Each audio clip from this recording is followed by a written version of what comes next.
इस वक्त प्रयागराज से बड़ी खबर सामने आ रही है। हेट स्पीच को लेकर उत्तर प्रदेश के अलग अलग इलाकों में हिंसा भड़की हुई है और अब स्थिति प्रशासन के हाथ से बाहर निकलती जा रही है।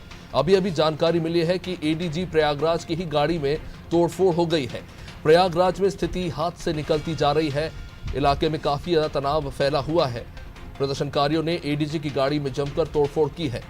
प्रयागराज के आटाला इलाके में बम भी फेंके गए हैं। कई इलाकों में बमबारी हुई है। इलाके में लगातार पत्थरबाजी, फायरिंग और बमबाजी की आवाजें सुनाई दे रही है। आपको बता दें कि आज जुम्मे की नमाज के बाद क्षेत्र में हिंसा भड़क गई। नारेबाजी और प्रदर्शन के बाद अचानक से वहां पर इस तरह से प्रदर्शन हिंसा में तब्दील हो गई। कई वाहनों और रिक्शों पर भी आगजनी हुई है। मौके पर भारी संख्या में पुलिस बल मौजूद है, लेकिन अब पुलिस पर भी हमले हो रहे हैं। एडीजी प्रयागराज की गाड़ी में भी तोड़फोड़ हुई है। ये आपको प्रयागराज के आटाला इलाके की तस्वीर हम आपको दिखा रहे हैं। यहाँ पर जुम्मे की नमाज के बाद प्रदर्शन शुरू हो गया। आपको बता दें कि नूपुर शर्मा और बीजेपी के कुछ अन्य प्रवक्ताओं के द्वारा जो हेट स्पीच दी गई थी उसको लेकर मुस्लिम समाज विरोध कर रहा है। आज जुम्मे की नमाज के बाद प्रयागराज की गलियों में कुछ इस तरह से तनाव फैलता चला गया, जिसके बाद भारी पुलिस बल को तैनात करना पड़ा। जानकारी मिल रही है कि एडीजी प्रयागराज की गाड़ी में तोड़फोड़ तो हुई है। आरएएफ का एक जवान भी घायल हुआ है। संवाददाता रितेश हमारे साथ इस वक्त प्रयागराज से जुड़े हुए हैं। रितेश, स्थिति अब प्रशासन के नियंत्रण से लगता है बाहर होती जा रही है, क्या कुछ जानकारी आपके पास? मैं बताना चाहूंगा कि प्रशासन एक दिन पहले से ही अलर्ट था और रात में ही गश्त की गई थी।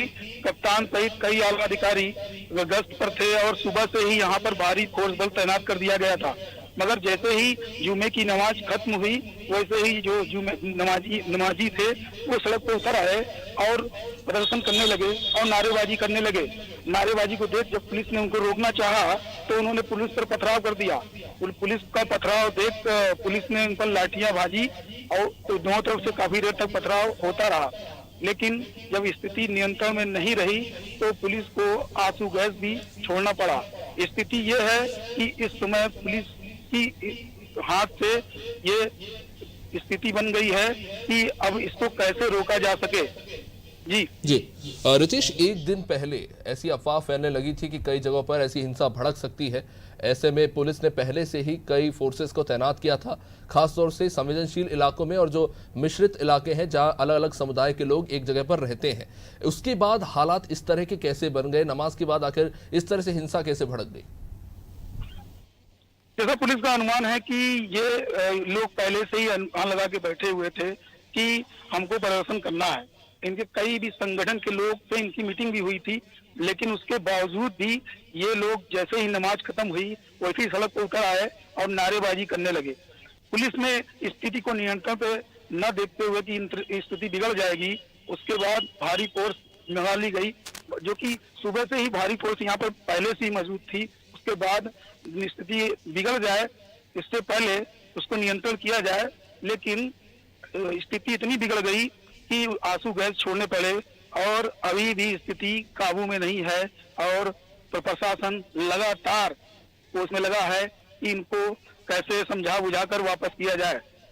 जी रितेश, जैसा कि हम इन तस्वीरों में देख रहे हैं, ऐसा लगता है कि शायद पुलिस को भी अंदाजा नहीं था कि इस तरह से हिंसा फैल सकती है, कि फोर्स भी खुद पत्थर फेंक रही है भीड़ पे। फोर्स पत्थर फेंकने को मजबूर इसलिए हो गई कि पुलिस को बैकफुट पे आना पड़ा। पुलिस इतनी फोर्स होते हुए भी पुलिस को बैकफुट पे आना पड़ा और पूरे करेली में यहाँ पर मुस्लिम समुदाय की बाहुल्य क्षेत्र है और वहाँ पर लोग इकट्ठा होने लगे। पुलिस को बैकफुट पे आते देख इनकी जो स्थिति थी और भी भयावह हो गई और ये लोग उधर से बम भी फेंकने लगे। तब पुलिस ने इनको खदेड़ा और अब जाकर थोड़ी सी स्थिति काबू में आई है। अब आगे पुलिस प्लानिंग कर रही है कि इनको और काबू में कैसे किया जाए। जी बहुत बहुत शुक्रिया रितेश। तो ये देख रहे हैं आप प्रयागराज की तस्वीरें। नमाज के बाद अचानक से प्रदर्शन शुरू हुआ, प्रदर्शन हिंसक होता चला गया, फिर पत्थरबाजी शुरू हो गई और अब तो हालात ऐसे हैं कि फोर्स को इस भीड़ को नियंत्रित करने के लिए खुद भी पत्थर फेंकने पड़ रहे हैं। प्रयागराज की गलियों की ये तस्वीरें इस वक्त हम आपको दिखा रहे हैं। ये आटाला इलाके की तस्वीरें हैं। हमारे संवाददाता जैसा कि बता रहे थे कि अब पुलिस धीरे धीरे भीड़ को नियंत्रित करने की कोशिश कर रही है, लेकिन ऐसा समझ में आ रहा है कि कई इलाकों में, अलग अलग इलाकों में जो हिंसा और पथराव है अभी भी जारी है। हालांकि भारी संख्या में पुलिस बल इस वक्त सड़कों पर तैनात है और स्थिति को नियंत्रित करने की कोशिश की जा रही है। इसी बीच एडीजी प्रयागराज की गाड़ी में भी तोड़फोड़ हुई। आरएएफ का एक जवान भी इस पत्थरबाजी में घायल बताया जा रहा है।